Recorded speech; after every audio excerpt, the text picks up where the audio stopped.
আজকে আমরা এই ভিডিওতে model activity task 2021 English class 8-এর সমস্ত কোশ্চেন এবং আনসার, সিন, গ্রামার, এমনকি রাইটিং স্কিলের আনসার সুন্দরভাবে আলোচনা করা হয়েছে। তাই প্রত্যেককে অনুরোধ ভিডিওটি শেষ পর্যন্ত দেখতে এবং আনসারগুলো বোঝার চেষ্টা করতে। দেখো, প্রথমে আছে rewrite the sentences using future continuous tense. কী করতে হবে? ফিউচার কন্টিনিউয়াস টেন্স ব্যবহার করে বাক্যগুলিকে পুনরায় লিখতে হবে।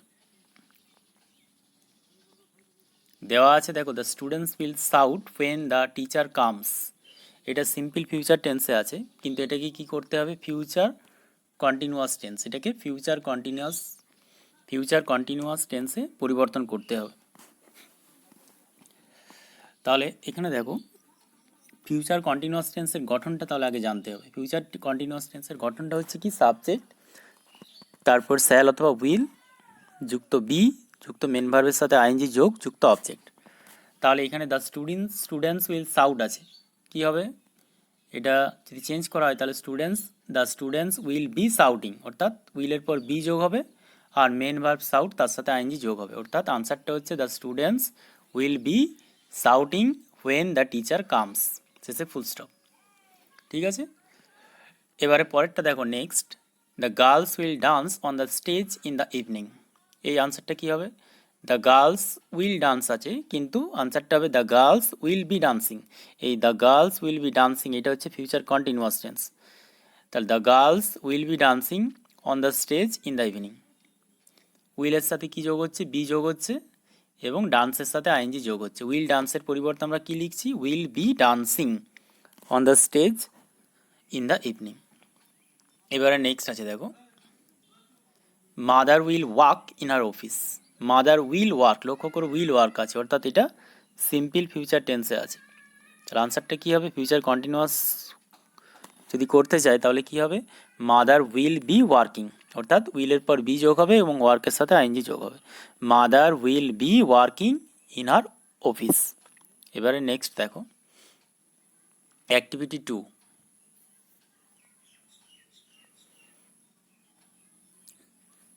Right antonym of the underlined words and the sentences and rewrite the sentences. এখানে দেখো যে ওয়ার্ডগুলো নিচে দাগ দেওয়া আছে, সেই ওয়ার্ডগুলো পার্টিকুলারলি দাগ দেওয়া শব্দগুলো বিপরীত শব্দ লিখতে হবে। অ্যান্টোনিম মানে হচ্ছে অপোজিট, বিপরীত শব্দ। Some clothes were damp when I went to the backyard. এখানে ড্যাম্প মানে হচ্ছে স্যাঁতসেঁতে বা ভিজে। তাহলে এর অপোজিট ওয়ার্ড কী হবে? এর অপোজিট ওয়ার্ড হবে ড্রাই। তাহলে ড্যাম্পের পরিবর্তে আমরা কী লিখব? ড্রাই। বাক্যটাকে পুনরায় লিখতে হবে, some clothes were dry when I went to the backyard. ঠিক আছে, ড্যাম্পের অপোজিট হবে ড্রাই, DRY। এবারে নেক্সট দেখো, the leaves of the mango tree look dirty. তাহলে এখানে ডার্টিটা হচ্ছে আন্ডারলাইন ওয়ার্ড। এর অপোজিট ওয়ার্ড কী হবে? এর অপোজিট ওয়ার্ড হবে ক্লিন। ডার্টি মানে নোংরা আর ক্লিন মানে পরিষ্কার। তাহলে the leaves of the mango tree look clean. তাহলে ডার্টির পরিবর্তে আমরা কী লিখব? ক্লিন। ঠিক আছে, next, the children were happy to see the stranger. তাহলে এখানে হ্যাপি এর অপোজিট ওয়ার্ড বা অ্যান্টোনিম কী হবে? আনহ্যাপি। তাহলে হ্যাপির পরিবর্তে আমরা কী লিখব? Unhappy. The children were unhappy to see the stranger. ঠিক আছে, নেক্সট, এবার আছে activity 3, add suitable suffix or prefix to the given words. এখানে বেশ কয়েকটা লিস্টেড ওয়ার্ড আছে, সেক্ষেত্রে ওই ওয়ার্ডগুলোর সাথে সাফিক্স বা প্রেফিক্স যোগ করে সেই প্রেফিক্স সাফিক্স যুক্ত শব্দকে শূন্যস্থানের মধ্যে লিখতে হবে। Tanima buys a dash bag from the supermarket. তাহলে এখানে কি হবে? আনসারটা হবে ফ্যাশনেবল। ফ্যাশন যুক্ত ABLE, অর্থাৎ ফ্যাশনের সাথে ABLE যোগ হচ্ছে। এই ABLE এটা হচ্ছে সাফিক্স। ঠিক আছে, মনে থাকবে তো, অ্যাবেলটা হচ্ছে সাফিক্স। ফ্যাশন যুক্ত অ্যাবেল মানে হচ্ছে ফ্যাশনেবল। তাহলে Tanima buys a fashionable bag from the super market.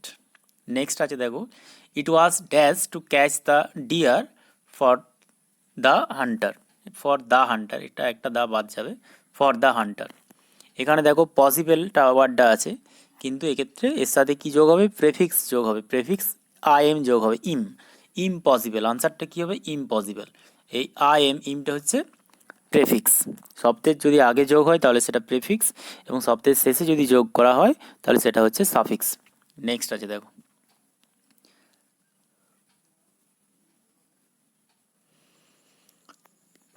Right T for true and F for false state sentences with supporting phrases or sentences. True false লিখতে হবে এবং তার সাথে সাপোর্টিং সেন্টেন্স বা সাপোর্টিং ফ্রেজ লিখতে হবে। The boy sat on a wall by the Persian wheel, এটা কিন্তু ফলস হবে, কারণ সাপোর্টিং সেন্টেন্সে দেখো, an old man sat on a wall by the Persian wheel. এখানে বলা আছে দ্য বয়, ছেলেটি কি করেছিল, বসেছিল দেওয়ালের উপর। আনসারটা কিন্তু তা নয়, ছেলেটি দেওয়ালের উপর বসে থাকেনি। An old man sat on a wall, একটি বৃদ্ধ ব্যক্তি দেওয়ালের উপর বসেছিল, তার জন্য এটা ফলস হবে এবং সাপোর্টিং সেন্টেন্স হবে an old man sat on a wall by the Persian wheel. এক্ষেত্রে কিন্তু যেহেতু ডাইরেক্ট টেক্সট থেকে নেওয়া হচ্ছে তার জন্য এটা কোটেশনের মধ্যে রাখবে, ডাবল কোটেশনের মধ্যে। নেক্সট সাপোর্টিং সেন্টেন্স হচ্ছে an old man sat on a wall by the Persian wheel. পরের কোশ্চেন দেখো, according to the boy everybody got to know that the clouds were there last night. ছেলেটির মত অনুযায়ী সবাই জানতে পেরেছিল যে মেঘেরা গত রাত্রে সেখানে ছিল, এটা কিন্তু ফলস হবে। সাপোর্টিং সেন্টেন্স কি হবে, but the clouds were here last night and no one got to know, কেউ জানতে পারেনি। দেখো সাপোর্টিং সেন্টেন্সটার দিকে লক্ষ্য করো, no one got to know, কেউ জানতে পারেনি, কিন্তু কোশ্চেনে দেওয়া আছে দেখো এভরিবডি গট টু নো, সবাই জানতে পেরেছিল, ঠিক আছে, এভরিবডি গট টু নো, তার জন্য কিন্তু এটা ফলস হবে। সাপোর্টিং সেন্টেন্স হবে বা সাপোর্টিং ফ্রেজ কি হবে, but the clouds were here last night and no one got to know. এবার পরেরটায় চলে যাব, the boy went back using the same dirt track that he had taken to come to the Persian well. এটা কিন্তু কি হবে, true হবে, এটা ঠিক উত্তরটা কি যেটা দেওয়া আছে এটা কিন্তু ট্রু হবে। তাহলে টি লিখলাম পাশে। সাপোর্টিং সেন্টেন্স কি হবে, he went back by the same dirt track he had taken to come there. লক্ষ্য করো দুটোই কিন্তু একই, সেই পথেই ফিরে গিয়েছিল, যে নোংরা পথ ধরে সেখানে গিয়েছিল সেই পথ দিয়ে আবার ফিরে গিয়েছিল, তাহলে এটা ট্রু হবে। Next activity 2, fill in the blanks with suitable words from the list given below. নিচে বেশ কিছু ওয়ার্ড দেওয়া আছে, লিস্টেড ওয়ার্ড, সেগুলো শূন্যস্থানে বসাতে হবে। In the last summer vacation I went on a trekking with my parents, on the way heavy snowfall started, we spend some dash moment. এখানে ড্যাশ আছে, এটাতে কী হবে, আনসারটা হবে অ্যাংসাস মোমেন্ট। অ্যাংসাস মোমেন্ট মানে হচ্ছে উদ্বিগ্ন মুহূর্ত। Under a tree hour guide offered us hot coffee from his thermos flax. এটাতে হবে থার্মোস বসবে, থার্মোফ্ল্যাক্স, ঠিক আছে। নেক্সট অ্যাক্টিভিটি 2 এ একটা রাইটিং আছে, যে তুমি হঠাৎ এক্সপ্রেস ট্রেনে করে বাড়ি ফিরছিলে, তুমি একা ছিলে, তোমার কম্পার্টমেন্টে একজন কো প্যাসেঞ্জার ছিল, সে হঠাৎ অসুস্থ হয়ে পড়ে, তার খুব জ্বর আসে, হাই ফিভার, তুমি কিভাবে তার যত্ন নিয়েছিলে তা নিয়ে একটা প্যারাগ্রাফ লিখো 80টি শব্দের মধ্যে। দেখো তাহলে আমরা একটা হেডিং দিয়েছি ফার্স্টে, যে an ailing co passenger and me, একজন অসুস্থ সহযাত্রী এবং আমি। One day I was coming back from Kolkata by the Rajdhani Express, একদিন আমি কলকাতা থেকে ফিরছিলাম রাজধানী এক্সপ্রেসে করে। ইট ওয়াজ মিড নাইট, এটা ছিল মধ্যরাত্রি। Suddenly a new co passenger boarded my compartment, হঠাৎ একজন নতুন সহযাত্রী সে আমার কামরাতে উঠলো, এখানে বোর্ড মানে চাপলো বা উঠলো। হি বিহেভড ফ্রেন্ডলি, সে বন্ধুত্বপূর্ণভাবে আমার সাথে আমার সাথে মানে আচরণ করেছিল। বাট সুন হি ফেল ইল, কিন্তু শীঘ্রই সে অসুস্থ হয়ে পড়ল। He was trembling with high fever, সে প্রচণ্ড জ্বরে কাঁপছিল। ট্রেমলিং মানে হচ্ছে কাঁপা। He was trembling with high fever. I was in a fix, আমি হতভম্ব হয়ে গেছিলাম। I was in a fix মানে আমি হতভম্ব হয়ে গিয়েছিলাম। I felt myself very helpless, আমি নিজেকে খুব অসহায় অনুভব করলাম। And still I got braver, তবুও আমি একটু সাহসী হলাম। I kept his head on মাই ল্যাপ, আমি তার মাথাটাকে আমার কোলের মধ্যে রাখলাম।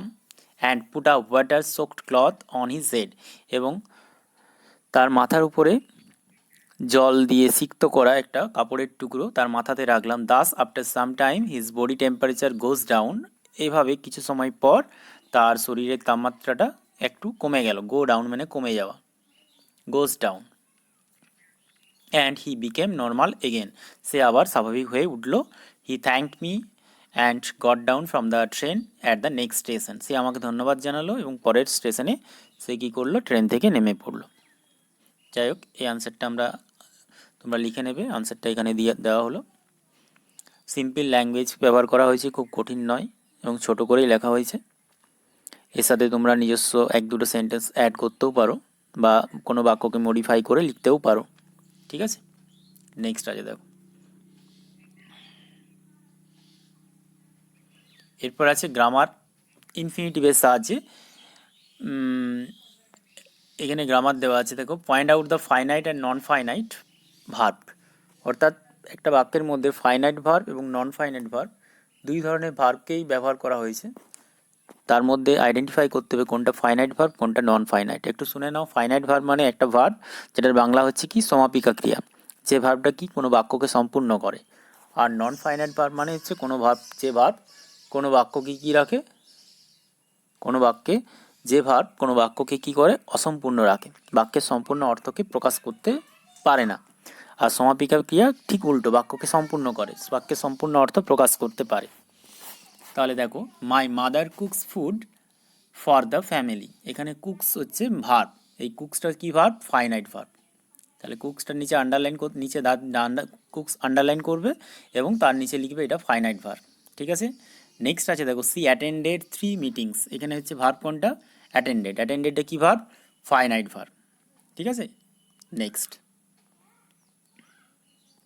My friend wants to go two Agra to visit the Taj Mahal, এখানে দেখো দুটো নন ফাইনাইট ভার্ব ব্যবহার করা হয়েছে। টু গো একটা, আর একটা হচ্ছে টু ভিজিট। টু গো আর টু ভিজিট, ঠিক আছে, টু গো আর টু ভিজিট এই দুটো হচ্ছে নন ফাইনাইট ভার্ব। মনে রাখবে নন ফাইনাইট ভার্বের ক্ষেত্রে ইনফিনিটিভ ফর্মই ব্যবহার করা হয়, to go, to see, to write, to read etcetera. তাহলে এখানে টু গো আর টু ভিজিট হচ্ছে দুটোই নন ফাইনাইট ভার্ব। নেক্সট আছে দেখো। The hunter kill the tiger, এখানে মেন কিল্ড হচ্ছে finite verb. Next, he refuse to obey the orders, এখানে টু ওবে এটা হচ্ছে নন ফাইনাইট ভার্ব। নেক্সট আছে দেখো। টু এর ইজ হিউম্যান, এখানে টু এর হচ্ছে নন ফাইনাইট ভার্ব। তাহলে আমরা মনে রাখবো ইনফিনিটিভ ফর্ম যেটা টু যোগ করে থাকছে ভার্বের সাথে, টু যুক্ত ভার্বের ভার্ব ফর্ম, সেটা নন ফাইনাইট ভার্ব বা ইনফিনিটিভ বলা হচ্ছে। আর ফাইনাইট ভার্ব কোনটাকে বলা হচ্ছে, যে ভার্বটা কি টু যোগ থাকছে না এবং বাক্যের সম্পূর্ণ অর্থকে প্রকাশ করছে বা বাক্যকে সম্পূর্ণ করতে সাহায্য করছে।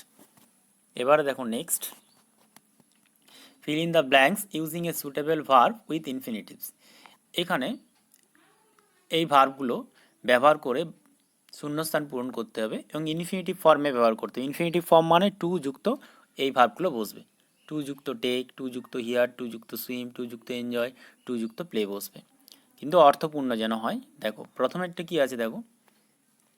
I am sorry dash hear this, কী হবে আনসারটা, I am sorry to hear this, এটা শুনে আমি দুঃখিত, টু হিয়ার।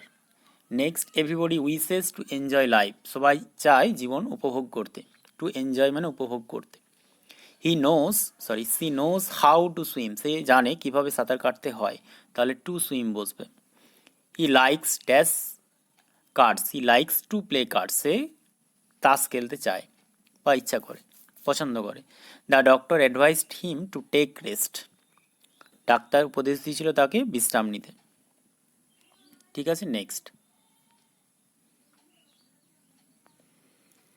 এবার আছে join the pair of sentences using infinitive, এখানে ইনফিনিটিভ ব্যবহার করে বাক্যগুলোকে যুক্ত করতে হবে।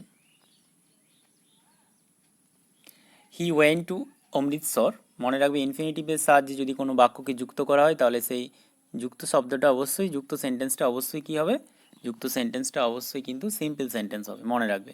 তাহলে he went to Amritsar, he wanted to visit the golden temple. তাহলে এটাকে যদি টু দিয়ে ইনফিনিটিভ ফর্ম দিয়ে জয়েন করা হয় তাহলে কী হবে অ্যান্সারটা, he went to Amritsar to visit the golden temple. তাহলে প্রথম বাক্য পুরোটাই লিখলাম হি ওয়েন্ট টু অমৃতসর, দ্বিতীয় বাক্য শুধুমাত্র to visit the golden temple এর সাথে অ্যাড করে দিলাম। এখানে টু ভিজিট হচ্ছে ইনফিনিটিভ ফর্ম, ঠিক আছে। He went to Amritsar to visit the golden temple. Next আছে দেখো, everyone should do his duty, India expects this of every man. তাহলে এইটা কীভাবে জয়েন করবো ইনফিনিটিভের সাহায্যে, ইন্ডিয়া এক্সপেক্টস এই বাক্যটা আগে লিখবো, India expects of every man, দিসটা লিখবো না, India expects of every man to do his duty. এই to do his duty, everyone should বাদ দিয়ে দিলাম, টু ডু হিজ ডিউটি, এই টু ডু হচ্ছে ইনফিনিটিভ ফর্ম। তাহলে India expects of every man to do his duty, ঠিক আছে। Next, I speak the truth, I am not afraid of it. আমি সত্যি কথা বলি, আমি এতে ভয় পাই না। তাহলে I am not afraid to speak the truth, এখানে টু স্পিকটা হচ্ছে কি, এই বাক্যটা পুরোটাই লিখলাম I am not afraid of ইটটা বাদ দিলাম, আই এম নট অ্যাফ্রেড দিয়ে টু যোগ করলাম, তারপর মেন ভার্ব, প্রথম বাক্যের মেন ভার্ব স্পিক থেকে বাকি অংশ লিখলাম, I am not afraid to speak the truth, ঠিক আছে। Next, he has 3 children, he must provide for them. তাহলে প্রথম বাক্য পুরোটাই লিখলাম হি হ্যাজ 3 চিলড্রেন টু প্রোভাইড, এই টু প্রোভাইডটা হচ্ছে infinitive form, he has 3 children to provide for, এখানে কিন্তু দেমটা কিন্তু বসবে না, দেম যদি বসাও বা লিখো তাহলে ভুল হবে।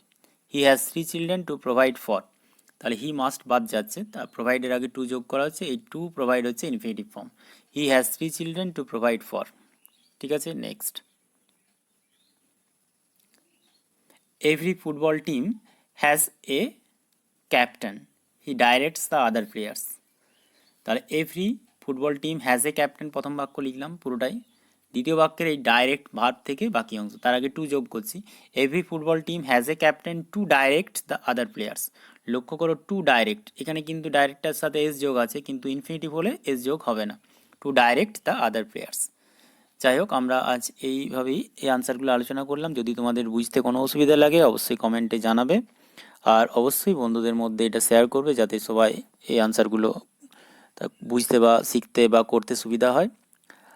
আর চ্যানেলটি যদি সাবস্ক্রাইব করা না থাকে অবশ্যই সাবস্ক্রাইব করবে। ধন্যবাদ।